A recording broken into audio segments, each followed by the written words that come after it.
అందరికీ నమస్తే అండి. నేను doctor Mounika, consultant fertility expert, 39 hospital, LB Nagar. ఇవాళ నేను మేనరికంలో పెళ్లి చేసుకున్నట్టయితే ఎటువంటి ప్రాబ్లమ్స్ ఎదురవ్వచ్చు దాని గురించి మాట్లాడతానండి. ఫస్ట్ ఆఫ్ ఆల్, మేనరికంలో పెళ్లి చేసుకోవడానికి, ప్రెగ్నెన్సీ రావడానికి, పిల్లలు కరెక్ట్గా పుట్టడానికి వీటికి ఎట్లా రిలేషన్ ఉంటుంది? జనరలీ ఒక భర్త భార్య కలిసి న్యాచురల్గా ట్రై చేసినప్పుడు లేడీ నుంచి ఒక ఎగ్, భర్త నుంచి ఒక కణం రెండు కలిసి పిండం అన్నది ఏర్పడుతుందండి. సో తయారయ్యే పిండంలో జీన్స్ ఒక కాంబినేషన్ అనమాట. లేడీ నుంచి భర్త నుంచి రెండు వచ్చే జీన్స్ కాంబినేషన్లో మనకు పిండం అన్నది తయారవుతుంది.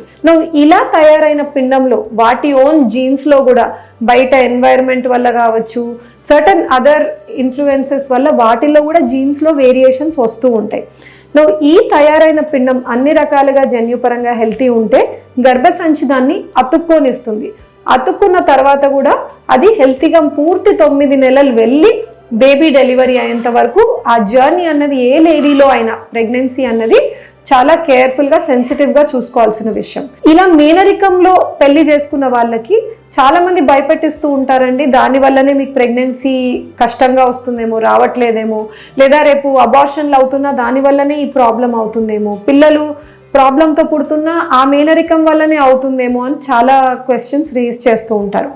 ఈ మేనరికం వల్ల ఏం ఇబ్బంది అవుతుంది అన్నది మాట్లాడతాను. ఒక్క సినారియోలో అండి, ఆటోజోమల్ రిసెసివ్ కండిషన్స్ అని ఉంటాయి జెనెటిక్ డిసీజెస్లో.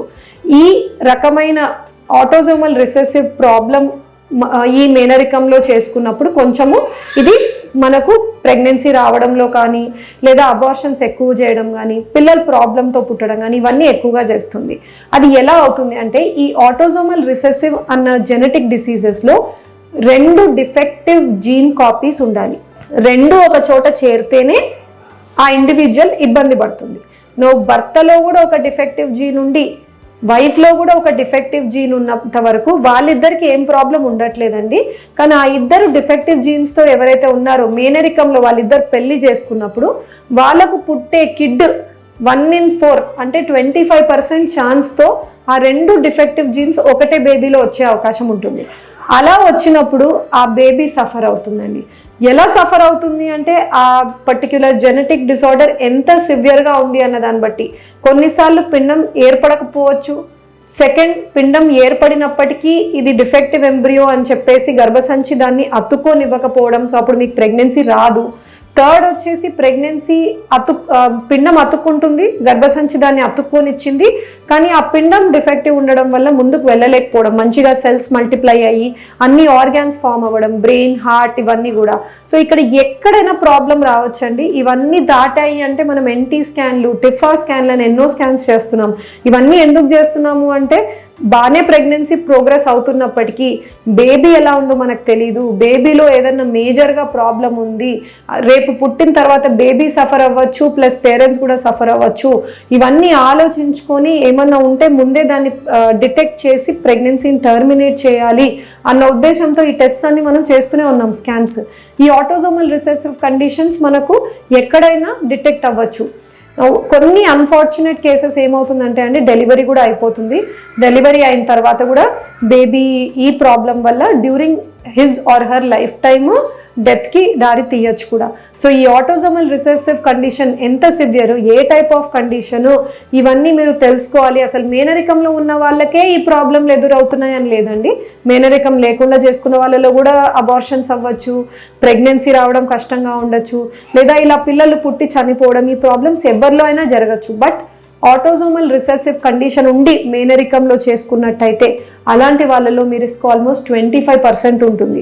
వేరే వాళ్ళలో ఈ రిస్క్ 3% ఉంటుందండి, బట్ మీలో వే హయ్యర్ 25% ఉంటుంది. అందుకే మేనరికంలో ఉన్న వాళ్ళందరికీ చెడునే జరుగుతుంది, ప్రాబ్లం అవుతుంది అని అనట్లేదు. బట్ ఎవరిలో అయితే ఇలా ప్రాబ్లమ్స్ రిపీటెడ్గా అవుతున్నాయి, ఫేస్ చేస్తున్నారు అంటే మాత్రము మీరు జెనెటిసిస్ట్ అని ఉంటారండి. ఆ జెనెటిసిస్ట్ అన్న వాళ్ళు జీన్స్ రిలేటెడ్ వాటిలో ఎక్స్పర్ట్స్ అనమాట. వాళ్ళు అదే చదివి అయి ఉంటారు. సో ఆ జీన్ ఎక్స్పర్ట్స్ దగ్గర మీరు ఒక కన్సల్టేషన్ పెట్టుకొని కౌన్సిలింగ్ తీసుకోవాల్సి ఉంటుంది. ఎలా ముందుకు వెళ్తే బెటరు, అన్నది తీసుకోవాలి. మేము ఫర్టిలిటీ ఎక్స్పర్ట్స్గా మేము ఎలా హెల్ప్ అవ్వగలం మీకు అంటే, ఇలాంటి కేసెస్లో రిపీటెడ్గా అబార్షన్స్ అయ్యి పిల్లలు పుట్టి చనిపోవడం లాంటి వాళ్ళలో మళ్ళీ ప్రెగ్నెన్సీ అంటేనే భయపడుతూ ఉంటారు. వాళ్ళకి మేము ఏం చేస్తామంటే, గుడ్డిగా న్యాచురల్గా ట్రై చేయండి, దేవుడికి వదిలేద్దాము, అయితే అవుతుందేమో కదా 25% 75% బాగా అవ్వచ్చు కదా అని అలా గుడ్డిగా మేము చెప్పలేము. కానీ మేమేమి ఆఫర్ చేస్తామంటే, టెస్ట్ ట్యూబ్ బేబీ పద్ధతిలో వాళ్ళ గుడ్లు భర్త కణాలతో తయారైన పిండంని టెస్టింగ్ పంపిస్తామండి. ఆ జీన్కి టెస్టింగ్లో అది ప్రాబ్లం లేదు అని తేలిన ఎంబ్రియోనే తన గర్భసంచిలో పెట్టి ట్రై చేస్తాం. సో ఈ ఎంబ్రియో టెస్టింగ్ని పీజీటీ అంటాం, ప్రీ ఇంప్లాంటేషన్ జెనెటిక్ టెస్టింగ్. దాంట్లో ఎన్నో రకాలు ఉంటాయండి. బట్ మీ కేస్ బేసిస్ మీద మీకు ఎటువంటి ప్రాబ్లంతో మీరు సఫర్ అవుతున్నారన్న దాన్ని బట్టి ఆ సూటబుల్ టైప్ ఆఫ్ పీజీటీయే మీకు అడ్వైస్ చేయడం జరుగుతుంది. Thank you.